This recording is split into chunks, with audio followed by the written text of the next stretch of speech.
Assalamu alaikum, welcome to Times of Ummah. Dear viewers, this latest news update is coming from United States, where the United States President Joe Biden has said the Taliban have not changed but are going through an existential crisis about whether they want legitimacy on the global stage as they have taken over Afghanistan. Dear viewers, in an interview, Biden has said he has not sure that the Taliban wants to be recognized by the international community as being a legitimate government. Dear viewers, Taliban are now changed and the whole world can now see how the Taliban are managing the people peacefully that took control of the main capital city of Kabul. The United States has always made propagandas against the Taliban, and this time the Taliban has also announced amnesty to all the Afghans who even worked for the United States or other foreign forces. Dear viewers, he also said that the threat from the Al-Qaeda and their affiliates organizations is greater in other parts of the world than it is in Afghanistan, adding that it is not rational to ignore the looming problems posed by Al-Qaeda affiliates in Syria or East Africa, where he said the threat to the United States is significantly greater. But the question is, why you invaded Afghanistan while there was no threat to the United States? You killed thousands of people in Afghanistan and bombarded the civilian houses in the name of the Taliban and displaced millions of innocent people. Previously, the former Afghan president has disclosed that the United States was not invaded Afghanistan to bring peace to the country, but it invaded for its own interest, and now the United States withdrawing without any peace plans with the Taliban.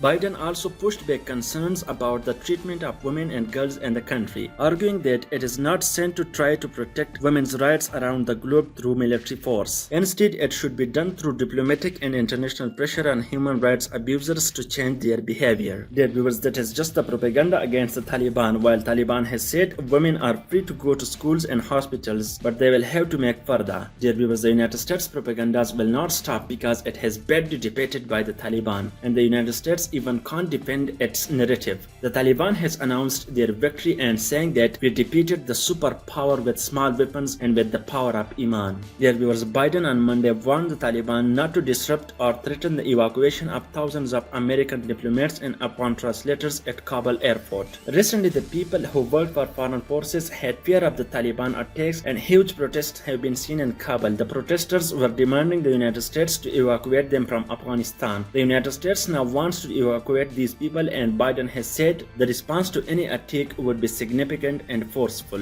He also defended the United States full out, saying that he stood by the policy and that it was the time to leave after 20 years of conflict. Biden has said, "I stand squarely behind my decision. After 20 years, I have learned the hard way that there was never a good time to withdraw the US forces." Dear viewers, the Taliban has declared the war is over in Afghanistan, and now the Taliban wants to make the business and the daily routine stable, and the business has become stable in many cities, and the Taliban securing shops and banks as well. The Afghan Taliban's co-founder has said, "Now it is the time to test and prove. Now we have to show that we can serve our nation and ensure the security and comfort of life." The Taliban have struggled for 20 years to expel the United States from Afghanistan, and finally Taliban defeated the superpower, and the top United States leadership now can't even face the media because huge criticism has been seen in the United States against Joe Biden's decision. Dear viewers, the United States has said its forces will complete its withdrawal by August 31st, and the Taliban will take charge. But the big question is, who will recognize Taliban? So China and Russia are ready to recognize, but Pakistan has said it will look at the international community to what they will decide. The Taliban's supreme commander will be Mullah Hibatullah Akhundzada, and maybe the next Afghan president will be the co-founder of the Amarat Islami Afghanistan, Mullah Abdul Ghani Baradar. Dear viewers, if you want to watch top news from the whole world, please make sure to subscribe our channel.